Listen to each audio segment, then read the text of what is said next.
예, 함께 기도하시겠습니다. 이스라엘의 구원이 시온에서 나오기를 원하도다. 여호와께서 그 백성을 보로된 곳에서 돌이키실 때 야곱이 즐거워하고 이스라엘이 기뻐하리로다. 거룩하신 하나님, 저희들의 영혼과 삶의 은총과 은혜 내리심을 감사합니다. 온전치 못한 저희들의 영혼과 삶을 주님께서 세우시고 또 하나님의 뜻 안에 서게 하시는 줄 압니다. 주께서 도우시고 함께해 주셔서 말씀 안에 은혜 받게 하여 주시고 성령의 역사 안에 주님께로 날마다 나아가는 복되고 거룩한 삶 다 되게 하옵소서. 이 시간 지키시고 함께 하시기 원하며 감사드리며 예수님의 이름으로 기도합니다. 아멘. 찬송가 302장 2절 찬송 드리겠습니다.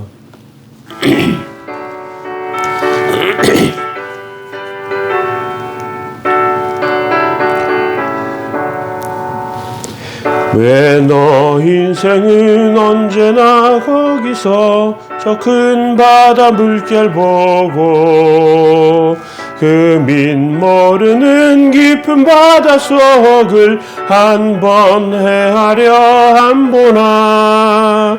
언덕을 떠나서 장파에 배 띄워 내 주 예수 은혜의 바다로 내 맘 꺼져가라. 아멘. 시편 14편 1절에서 7절 말씀입니다.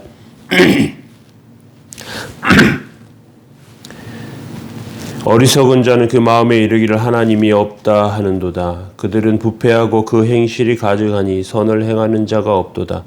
여호와께서 하늘에서 인생을 굽어 살피사 지각이 있어 하나님을 찾는 자가 있는가 보려 하신즉 다 치우쳐 함께 더러운 자가 되고 선을 행하는 자가 없으니 하나도 없도다.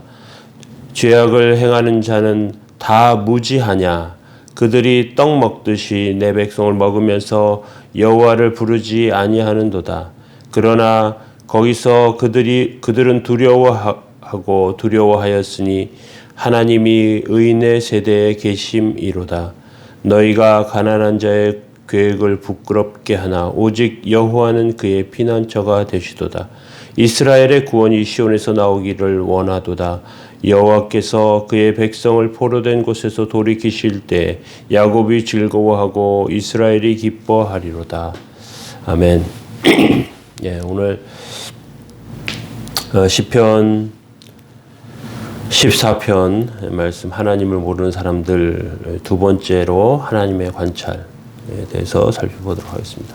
하나님께서는 하나님을 모르는 사람들이 잘 되는 것 같이 보이는 그런 상황을 그냥 두고 계실 때도 있습니다. 그런데 그런 가운데서 하나님께서는 결국 하나님의 뜻을 이루시고 또 악한 자들은 심판하시고 또 믿음과 하나님을 향하는 그런 마음으로 하나님 곁에 서려고 하는 사람들에게 은혜 주십니다. 그래서 하나님은 관찰하십니다. 하나님께서 관찰하시는 이유는 하나님에 대해서 하나님의 필요성을 느끼고 하나님의 은혜를 받으려고 애쓰는 자들을 찾기 위해서입니다. 세상 것으로 만족할 수 없고 반드시 하나님으로부터 은혜 받아야만 살 수 있다는 깨달음. 그래서 그런 영혼 가운데 가난한 마음으로 하나님께 나오는 자를 하나님은 찾고 계십니다. 그런데 어떤 면에서 보면 결과적으로 그런 사람은 단 한 사람도 없습니다. 본문에 보면 다 치우쳐 이렇게 되어 있어요. 3절에 다 치우쳐 함께 더러운 자가 되고 다 치우쳤다. 이 말은 모든 인간이 하나님과 단절되었다는 뜻입니다. 사람들은 하나님으로부터 끊어져서 급격하게 부패하고 그리고 더욱 약해집니다. 그래서 스스로 하나님을 찾는 사람이 없어요. 이것이 인간의 전적인 타락이고 전적인 부패예요. 정글에 정글에 사는 동물들 가운데 야생 동물을 병들고 치료가 필요한 그런 동물들이 있습니다. 그런데 수의사가 가거나 치료할 수 있는 그 사람이 갈 때 자발적으로 나와서 아픈 곳을 고쳐달라는 짐승 한 마리도 없습니다. 죽으면 죽었지 절대 나오지 않아요. 오히려 상처 입은 짐승들은 주변에 있는 만약 사람이 있다면 공격합니다. 공격하는 경우가 더 많아요. 그래서 조심해야 합니다. 수의사가 그래서 정글에 있는 짐승들을 고칠 때 강제적인 방법을 씁니다. 그물을 던지거나 마취총을 쏴가지고 잡은 뒤에 치료해줘요. 하나님께서 인간들이 전적으로 부패하고 다 치우쳐 모든 사람들이 다 하나님을 떠나서 하나님과 함께 할 수 없는 그런 존재가 되었을 때에 하나님께 자발적으로 절대 나갈 수 없단 말이죠. 그래서 하나님께서는 찾으시는 거예요. 강압적인 방법을 가지고 그리고 나오십니다. 우리에게 오셨어요. 세상만 바라보고 야생동물처럼 살고 있는 인생들에게 다가오셔서 그리고 우리를 잡으십니다. 우리가 발악을 하고 도망치려고 하지만 하나님께서 강제적으로 붙드십니다. 그래서 4절을 보면 이 세상에 두 부류의 사람이 존재하는데요. 여전히 하나님을 모르는 사람과 하나님의 강권적인 역사에 의해서 하나님을 알게 된 사람이에요. 4절에 보면 이렇게 되어 있습니다. 죄악을 행하는 자는 다 무지하냐? 그들이 떡 먹듯이 내 백성을 먹으면서 여호와를 부르지 아니하는도다. 세상에 하나님을 아는 자가 없는데 갑자기 하나님의 백성이 나타나면서 긴장과 갈등이 일어나요. 하나님을 모르는 사람들에게 죄를 행하는 자는 다 무지하냐 이렇게 질문하세요. 죄를 행하면서 이렇게 무지할 수가 있는가? 자기 마음대로 그렇게 행하면서 악한 행동을 하면서 권력을 가지고 있다 그래서 자기 뜻과 자기 마음대로 막 이렇게 하는 그런 사람이 있어요. 그런 사람들에게 하나님께서 물으시는 거예요. 야, 죄를 행하면서 이렇게 무지할 수가 있느냐? 죄를 짓고 법을 어기는 자, 몰라서 그런 짓 했냐? 그런 뜻입니다. 그렇지 않아요. 인간은 법을 알든지 모르든지 다 법을 어기고 싶은 욕망이 있어요. 남들이 보지 않을 때 죄를 짓고요.